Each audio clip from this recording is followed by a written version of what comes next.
मुंबईत भाजपाचा विजयोत्सव साजरा करण्यात आलाय। मुख्यमंत्री देवेंद्र फडणवीसांच्या उपस्थितीत जल्लोष करण्यात आलाय। अमित साटम, प्रवीण दरेकर इतर नेते इथे उपस्थित होते। निवडणुका संपल्या, शत्रू कुणीही नाही, पाठिंबा देणाऱ्यांना सोबत घेणार असल्याचं मुख्यमंत्री देवेंद्र फडणवीसांनी म्हटलं। यापुढे मुंबई थांबणार नाही असं सुद्धा त्यांनी म्हटलेलं आहे। नवनिर्वाचित नगरसेवकांनी मातोश्रीवर जाऊन उद्धव ठाकरेंची भेट घेतली। देवाच्या मनात असेल तर आमचा महापौर होईल असं सूचक विधान सुद्धा उद्धव ठाकरेंनी केलेलं आहे। देवाच्या मनात म्हणजे माझ्या मनात का? देवानंच ठरवलंय महायुतीचाच महापौर होईल। उद्धव ठाकरेंच्या महापौर पदाच्या सूचक वक्तव्यानंतर मुख्यमंत्र्यांनी प्रत्युत्तर दिलंय। मुंबई महानगरपालिकेची सत्ता गमावलेली सक्षम विरोधी पक्ष म्हणून काम करणार का असा सवाल फडणवीसांनी उपस्थित केला। तर घरी बसून विरोधी पक्ष होता येत नाही, नाव न घेता उद्धव ठाकरेंना त्यांनी टोला लगावला। भाजप शिवसेना फोडून महापौर बनवणार, आमचं सरकार फोडलं तसंच करतील असा टोला उद्धव ठाकरेंनी भाजपला लगावलाय। तर काही ठिकाणी अनपेक्षित निकाल लागल्याचाही उल्लेख त्यांनी केलेला आहे। 29 महानगरपालिकेतील निकाल पाहता आत्मचिंतन करण्याची गरज असल्याची प्रतिक्रिया खासदार सुप्रिया सुळेंनी दिली आहे। दोन्ही पवार एकत्र येणार याबाबत चर्चा सुरू असल्याची प्रतिक्रिया सुप्रिया सुळेंनी दिलेली आहे। नवी मुंबई महापालिकेत भाजपला स्पष्ट बहुमत मिळाल्यानंतर रवींद्र चव्हाणांनी नगरसेवकांची भेट घेतली। विजयी नगरसेवकांचा सत्कार करण्यासाठी क्रिस्टल हाऊस कार्यालयाला भेट दिली। मुंबई काँग्रेस अध्यक्षांच्या राजीनाम्याची मागणी करणं, भाई जगतापांना भोवले, भाई जगताप यांना कारण दाखवा नोटीस बजावण्यात आली। मुंबईत मराठी पट्ट्यात आवाज ठाकरेंचाच असल्याचं समोर आले। दादर, वरळी, लालबागच्या शिवसेनेचा पारंपरिक गड ठाकरे बंधूंच्या शिलेदारांनी राखत 17 पैकी 14 प्रभागांमध्ये विजय मिळवला। यामध्ये 12 उमेदवार शिवसेना उद्धव बाळासाहेब ठाकरे पक्षाचे तर 2 उमेदवार मनसेचे निवडून आले। राजकीय उलथापालथीनंतर झालेल्या अत्यंत चुरशीच्या निवडणुकीत विजय मिळवून शिवसेना उद्धव बाळासाहेब ठाकरे पक्षाच्या नगरसेवकांनी मातोश्रीवर हजेरी लावली। रश्मी ठाकरेंनी सर्व विजयी नगरसेवक आणि कार्यकर्त्यांचं औक्षण करून आणि पुष्पगुच्छ देऊन अभिनंदन केलं। मुंबईचं अदानी स्थान होऊ देणार नाही असा इशारा खासदार संजय राऊतांनी भाजपला दिलाय। आमच्याकडे सत्ता नसली तरी लढाई संपत नाही, सत्ता नसताना लढाईला खरा रंग चढतो असं राऊत म्हणाले। संजय राऊतांच्या टीकेला मंत्री नितेश राणेंनी उत्तर दिले। चंगेज खानच्या घशात मुंबई देण्यापेक्षा अदानींच्या हातून मुंबईचा विकास झालेला आम्हाला चालेल असा टोला नितेश राणेंनी राऊतांना लगावला। महानगरपालिका निवडणुकाच्या निकालानंतर मनसे अध्यक्ष राज ठाकरेंनी मनसैनिकांना भावनिक पत्र लिहिलं। यात त्यांनी मनसेला अपेक्षित यश न मिळाल्याचं दुःख व्यक्त करताना खचून न जाता नव्या जोमानं उभं राहण्याचा निर्धार व्यक्त केला। तुमचं माझं नातं एका बटनापुरतं मतापुरतं नव्हतं, मराठी माणसासाठी आमचा लढा सुरू राहील अशी पोस्ट मनसे नेते अमित ठाकरेंनी केली। खचून जाऊ नका असं आवाहन सुद्धा त्यांनी केलं। मनसेच्या यशवंत किल्लेदार यांनी दादरचा गड राखलाय। वॉर्ड क्रमांक 192 मध्ये विजयी झाल्यानंतर यशवंत किल्लेदार मनसेच्या कार्यकर्त्यांनी गुलाल उधळून आनंद साजरा केला। तुमचं दादर आम्ही सांभाळलं, तुमचं हृदय मी सांभाळलेलं आहे असं यशवंत किल्लेदार यांनी म्हटलं। वेळ पडल्यास वेगळ्या बाकावर बसू, योग्य मान सन्मान न मिळाल्यास वेगळा विचार करणार, ठाणे मनपा निकालानंतर संजय केळकरांनी सूचक वक्तव्य केलेलं। निवडणुकांआधी ठाकरेंनी काँग्रेस एकत्र असते तर मुंबई महापालिकेत चित्र वेगळं असतं असं वक्तव्य राष्ट्रवादी शरदचंद्र पवार पक्षाचे नेते जयंत पाटलांनी केलं। तर काँग्रेसची रणनीती योग्य होती, त्यांना त्याचा फायदा झाला असं खासदार संजय राऊतांनी म्हटलं। राज्यभरात एमआयएमच्या पथकानं उंच भरारी घेतल्याचं पाहायला मिळालं। ओवैसींच्या एमआयएमनं महापालिका निवडणुकीत 125 जागा जिंकत सारांना धक्का दिला। मुंबईत 2.5 वर्ष महापौरपद द्यावं अशी इच्छा शिवसेना नगरसेवक आणि शिवसेनेच्या नेत्यांनी यावेळी व्यक्त केलेली आहे। तर बाळासाहेब ठाकरे यांच्या जन्मशताब्दी वर्षानिमित्तानं शिवसेनेचा महापौर बसावा अशी शिंदेच्या शिवसेनेची इच्छा आहे। भाजप आणि शिवसेनेच्या नेत्यांमध्ये या मुद्द्यांवरून चर्चा सुरू असल्याचं कळतं।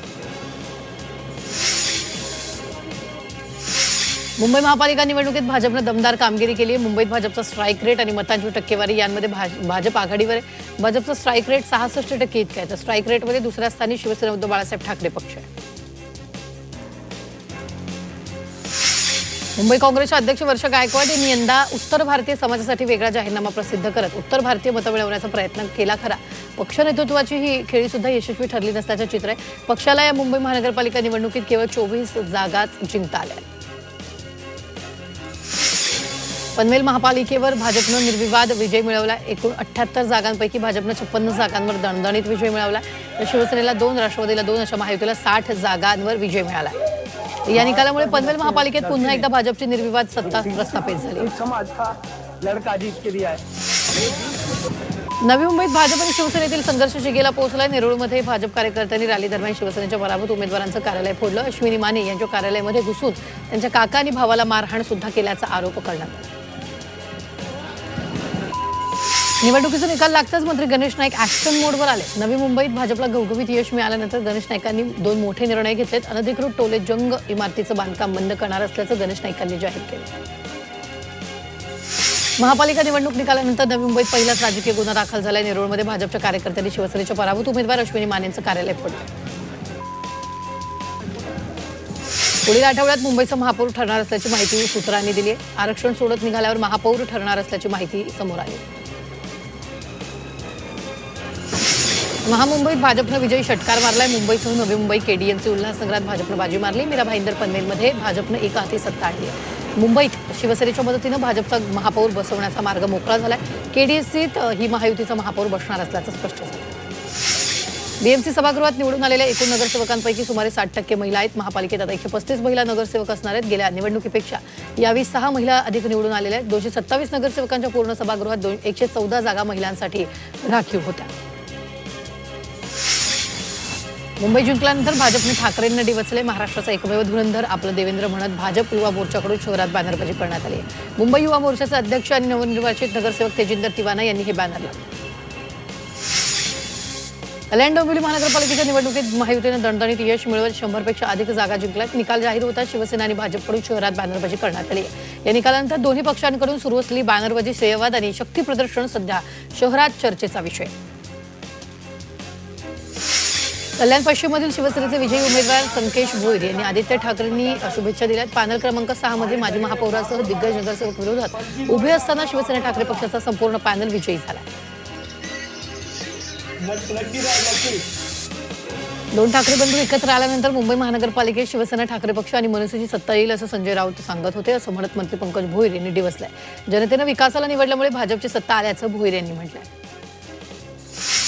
महापालिका निवडणुकांच्या निकालानंतर जयंत पाटलांनी प्रतिक्रिया दिली. निवडणुकांआधी ठाकरे आणि काँग्रेस एकत्र असते तर मुंबई महापालिकेत चित्र वेगळं असतं, असं वक्तव्य राष्ट्रवादी शरदचंद्र पवार पक्षाचे नेते जयंत पाटील यांनी केलंय.